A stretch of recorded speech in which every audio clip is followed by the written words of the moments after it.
SP, additional SP, इथले police कशासाठी करताय? तुम्ही कुठं औरंगजेबाच्या दरबारात काय जी हुजूर करण्यासाठी नाहीये? अरे आमची लोक कधी यांना त्रासच देत नाहीत. का हे घडताय? कोण घडवताय? लव जिहादच्या घटना रोज होत आहेत. पोरींना फसवलं जातं हिंदूंच्या फेसबुकवरनं. त्या पोरींना टार्गेट केलं जात आहे.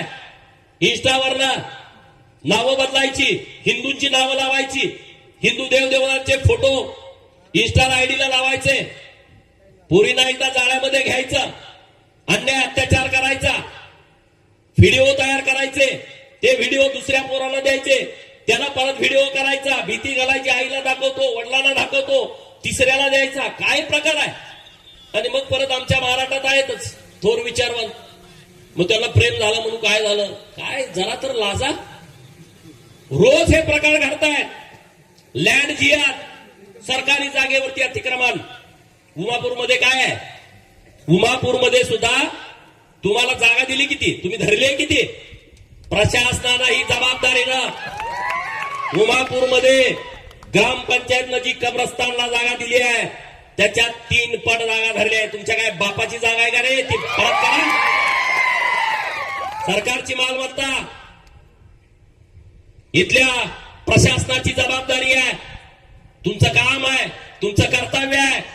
सरकारी जागेचं संरक्षण करणं ही लोकप्रतिनिधींची जबाबदारी आहे आणि प्रशासनाची पण जबाबदारी आहे. आणि म्हणून तो या बीड जिल्ह्यामध्ये जिथं जिथं सरकारी जागेवरती अतिक्रमण झालं असेल, गॅरेज टाकायची मोठी मोठी, भंगार गोळा करायची दुकानं टाकायची मोठी मोठी, मशिदी बांधायच्या, इथं बांध तिथं बांधणार काय? त्याला परवानगी आहे का? जिल्हाधिकारी बीड, त्यांना आता त्यांची भावना काय मला माहित नाही, पण ते चेक करा. प्रार्थना स्थळ कुठं कुठं आहेत, त्याला परवानगी आहे का? ती जागा दिली आहे का? त्या जागेची परवानगी दिली आहे काय? ते बांधकाम कुठून झालं? ते पैसे आले कुठून? अरे आम्हाला सभा मंडप बांधायचं म्हणलं तर आमदार खासदाराकडे जावं लागतंय. मग तुम्ही 2-2, 3-3 मजली बनवताय कुठून? पैसे कुठून आले?